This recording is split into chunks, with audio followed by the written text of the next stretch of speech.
হিন্দুস্তান কেবলসের প্রবীণ নাগরিক এবং অবসরপ্রাপ্ত কর্মী হিসেবে এবার পুলিশের দ্বারস্থ হলেন। হিন্দুস্তান কেবলসের প্রায় 500 জন অবসরপ্রাপ্ত কর্মী সুপ্রিম কোর্টের নির্দেশ অনুযায়ী হায়ার পেনশন পেতে পারেন, কিন্তু সেই নির্দেশ মানছে না হিন্দুস্তান কেবলস কর্তৃপক্ষ। এমন অভিযোগ করেছেন সেখানকার বিভিন্ন কর্মী সংগঠনের পক্ষ থেকে প্রবীর চ্যাটার্জি, দীপেন সোম, চিরঞ্জিত সিং সহ আরও অনেকে। বৃহস্পতিবার প্রবীণ নাগরিক এবং অবসরপ্রাপ্ত কর্মী হিসেবে এবার পুলিশের দ্বারস্থ হলেন। এদিন তারা লিখিতভাবে রূপনারায়ণপুর পুলিশ ফাঁড়ির ইনচার্জকে একটি চিঠি দিয়ে আবেদন করেন যাতে তারা বিষয়টি নিয়ে হিন্দুস্তান কেবলসের স্থানীয় কর্তৃপক্ষের সঙ্গে কথা বলেন। প্রবীর চ্যাটার্জি জানান, সুপ্রিম কোর্টের নির্দেশ অনুযায়ী হায়ার পেনশন পেতে গেলে তাদের বেতন থেকে 12% প্রভিডেন্ট ফান্ড কেটে নিতে হয়। 95 সাল থেকে এই টাকা তাদেরকে কেটে নেওয়া হতো, কিন্তু প্রভিডেন্ট ফান্ড কমিশনার যখন এটা হিন্দুস্তান কেবলসের কাছে জানতে চায় তখন তারা জানায় এদের 8% করে কাটা হতো। এটা 1977-এর তথ্যটা দেওয়া হয়েছে।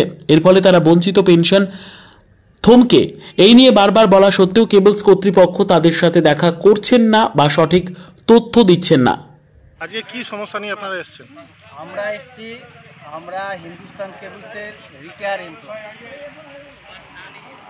সুপ্রিম কোর্টের একটা অর্ডার অনুসারে আমরা যারা এখানে এসেছি তারা হায়ার পেনশনের পাওয়ার যোগ্য, সেই হিসেবে আমরা ফর্ম ফিল আপ করেছি। এই হায়ার পেনশন পাওয়ার ক্ষেত্রে কিছু কিছু ডকুমেন্ট এমপ্লয়ের সাইড থেকে পাওয়ার কথা, এমপ্লয়ারকে দেওয়ার কথা। ওরা এমপ্লয়ারের কাছ থেকে কিছু ডকুমেন্ট চেয়েছে। এমপ্লয়ারের প্রতিনিধি হিসেবে এখানে আছে ডি সামন্ত আর এখানে RN ওঝা। তো যেটা চেয়েছে অনেক ব্যাকডেটেড কিছু রুলস অ্যান্ড রেগুলেশন ওরা দিয়েছে, যার ফলে ওটা যদি ওরা আবার চিঠি করেছে যে এটা ব্যাকডেটেড, আপনারা ডকুমেন্ট দিয়েছেন, এতে এইটা যদি আমি পাঠাই তাহলে একজনও হায়ার পেনশন পাবে না। তাহলে 95-এর পর থেকে, যখন থেকে কিনা এই হায়ার পেনশনটা চালু হয়েছে, তার পরের ডকুমেন্টগুলো আমাদেরকে পাঠাবে। হ্যাঁ, এখন সামন্ত বলছে আমার কাছে নেই, ওখানে যান, আমার কাছে এই ডকুমেন্ট কিছু নেই। এবং আমরা মনে করি ওরা ইন্টেনশনালি এটা করছে, কারণ সামন্ত এখানে জয়েন করেছে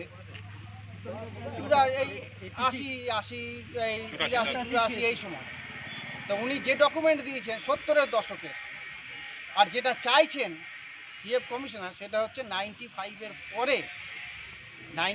পরের ডকুমেন্ট আছে, যখন কিনা সামন্ত নিজে এই ডিপার্টমেন্টের দায়িত্বে ছিলেন।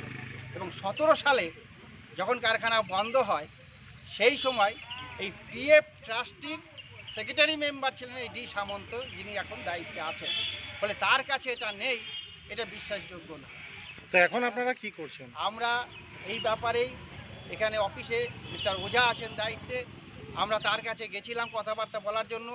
তিনি খবর পেয়ে এখানে আসেননি এবং তিনি জানিয়েছেন যে আমি PF সংক্রান্ত ব্যাপারে আমি কোনো কথা বলবো না।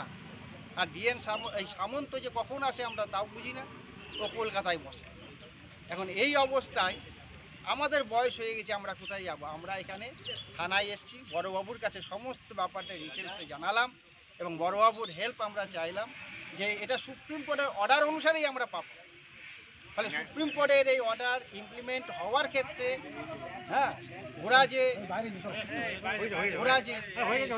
ওরা যে পেপারগুলো দিচ্ছে না, যাতে দেয়, সেই ব্যাপারে আপনি আমাদের পাশে দাঁড়ান, যাতে আমরা যারা বৃদ্ধ, যারা রিটায়ার, তারা ন্যায় বিচার পায় এবং সুপ্রিম কোর্টের সিদ্ধান্ত অনুসারে, তাদের ডিসিশন অনুসারে আমরা যাতে হায়ার পেনশন পাই।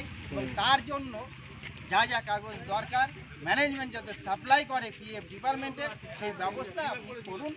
প্রশাসনের কাছে আমরা আপনার নাম? দীপেন সোম।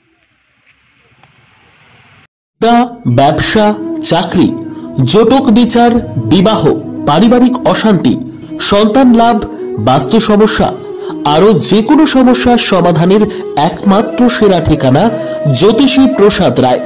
আর দেরি না করে আজই চলে আসুন প্রসাদ রায়ের কাছে।